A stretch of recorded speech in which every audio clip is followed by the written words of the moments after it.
दुनिया बदल जाएगी, लोग बदल जाएंगे, प्रभु यीशु का प्रेम न बदलेगा, वो कभी न टले। क्षमा या माफी कब, क्षमा कब किया जाता है या माफी कब मांगी जाती है? जब कोई गलती करता है तो उसके लिए हमें माफी मांगनी पड़ती है, जिसके खिलाफ हमने गलती की है। लेकिन उससे पहले हम एक वचन देखेंगे कि लूका 19 अध्याय का 10 में प्रभु इस तरह कहता है कि मनुष्य का पुत्र खोए हुए को ढूंढने और उनका उद्धार करने के लिए आया है। खोए हुए मतलब क्या? हम जो खो गए थे, कैसे? घर से नहीं, परमेश्वर के साथ जो हमारा संबंध था, हम उससे खो गए थे। क्यों? क्योंकि हमने गलत काम किया, हमने पाप किया, हम अपनी मर्जी के मालिक बन बैठे थे और हम परमेश्वर की महिमा से बहुत दूर हो चुके थे। तो प्रभु क्या किया कि स्वयं यीशु मसीह का रूप लेकर आकर हमें ढूंढने लगा, और जब ढूंढा तो बस काम वहीं पे हमारा खत्म नहीं हुआ। उसके बाद माफी भी मांगनी थी, इससे परम पिता से, क्योंकि उस समय तक यीशु अपने अधिकार में नहीं आया था। हमें परम पिता से माफी मांगनी थी। लेकिन पुराना नियम ये बताता है कि कोई मनुष्य डायरेक्ट परमेश्वर से बात नहीं कर सकता था, डायरेक्ट उसके सम्मुख नहीं जा सकता था। और उस समय मंदिरों में ऐसा होता था कि याजक जो साल में एक बार परमेश्वर के सम्मुख जाता था, क्योंकि परमेश्वर बहुत पवित्र था। लेकिन परमेश्वर एक बात और कहता है यूहन्ना के 14:6 में कि बिना मेरे द्वारा कोई पिता के पास नहीं जा सकता। और उसी यूहन्ना में 16:24 में कही थी, उसमें जो पहली वाणी में कि लूका 23 अध्याय का 34 वचन कि हे पिता, इन्हें धन्यवाद देती हूँ कि उन्होंने मुझे इस योग्य समझा और ये वचन बोलने के लिए दिया। हमको जो वचन मिला है लूका 23 अध्याय उसका 43 पर, आज ही तू मेरे साथ स्वर्गलोक में होगा, इसके बारे में हम सीखेंगे। हम लोग निकालेंगे रोमियो 3 अध्याय उसका 23 पर, हम ही पढ़ देंगे क्योंकि समय कम है। इसलिए कि सबने पाप किया है और परमेश्वर की महिमा से रहित है। इस वचन के अनुसार सबने पाप किया है, प्रत्येक मनुष्य पापी है। तो बाइबल पापियों के बारे में क्या कहती है? हम लोग निकालेंगे दूसरा पत्रस 3 अध्याय उसका 9। प्रभु अपनी प्रतिज्ञा के विषय में देर नहीं करता, जैसी देर कुछ लोग समझते हैं, पर तुम्हारे विषय में धीरज धरता है और नहीं चाहता कि कोई नष्ट हो, वरन यह कि सबको मन फिराव का अवसर मिले।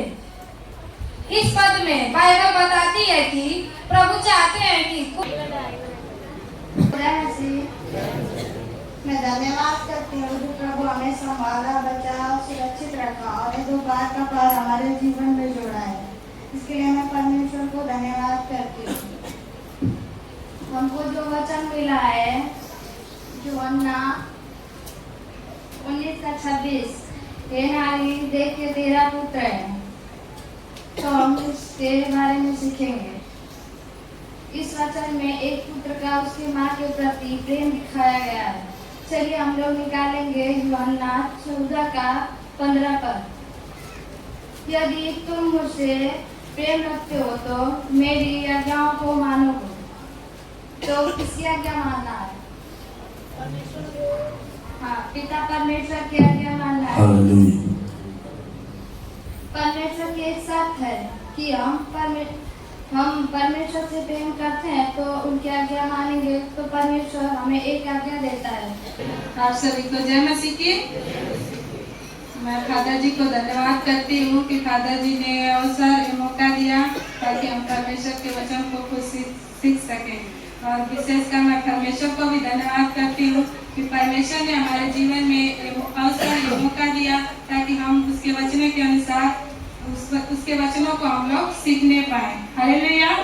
जैसे कि आप लोगों ने जब यीशु मसीह क्रूस पर चढ़ाए जा रहे थे तो सात वाणी को बोले जिसमें से पहला है, ये जो कोई यह जल पिएगा वह फिर प्यासा होगा। हालेलुया। जब यीशु मसीह को क्रूस पर लटकाया गया था, उन्हें प्यास लगा था, तो वहाँ के लोगों को आज्ञा नहीं थी कि वो वहाँ के लोग प्रभु को पानी पिला सके।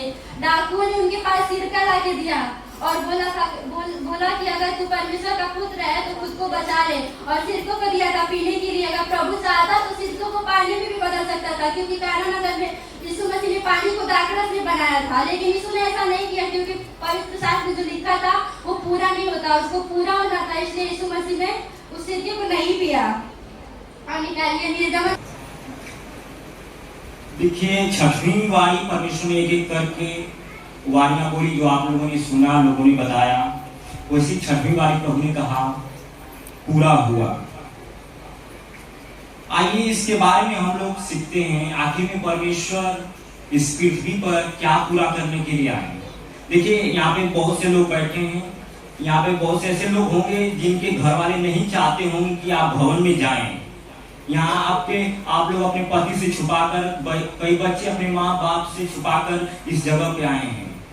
तो अगर आप परमेश्वर में आए हैं तो आपके माता पिता या आपके परिवार के लोग आपसे पूछ दें कि तू यीशु दिन रात कहता है, तो किस लिए कहता है, क्या उसमें खासियत है, तो आप लोग को तो बताना पड़ेगा ना।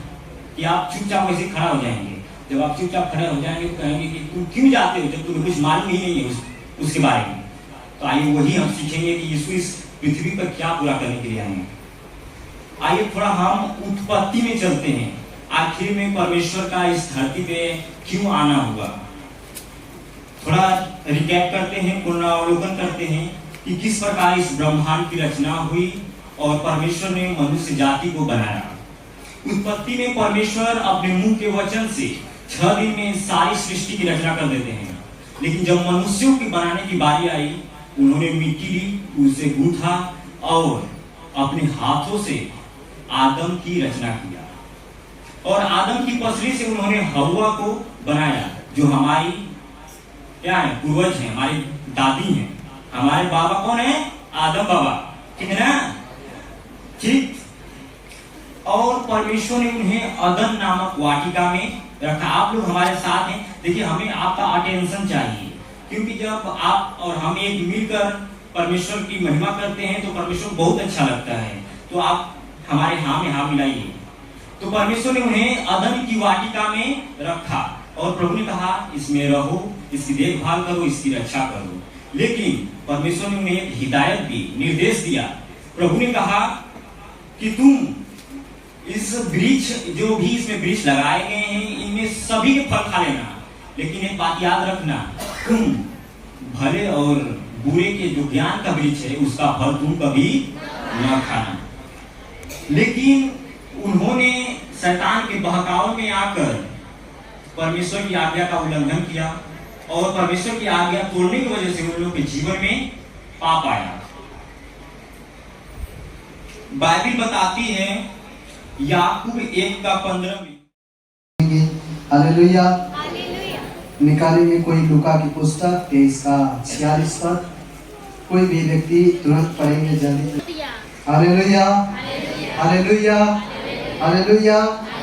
यहाँ पर लिखा है कि यीशु मसीह बड़े शब्द से चिल्लाकर कहा, हे पिता, मैं अपनी आत्मा तुझे देता हूँ, और ये हक्का कर अपने प्राण को त्याग दिया। Hallelujah, hallelujah. यहाँ पर पढ़ने में और सुनने में बहुत ही आसान है कि यीशु मसीह चिल्लाकर कहता है, हे पिता, मैं अपनी आत्मा तुझे देता हूँ, और एक कहकर प्राण को छोड़ देता है। लेकिन क्या हम और आप इस वचन पर कभी गौर कर पाए हैं या कभी सोचे हैं? जब से इबादत जीती है तब से मैं सोच रहा हूँ क्या बताऊंगा, कुछ समझ में नहीं आ रहा है। लेकिन कई दिनों से बाइबल में से वचन खोजते खोजते कुछ वचनों मुझे मिली है और मैं आप लोग के बीच में रखना चाहता हूँ। Hallelujah, hallelujah. आखिर यीशु मसीह कौन है?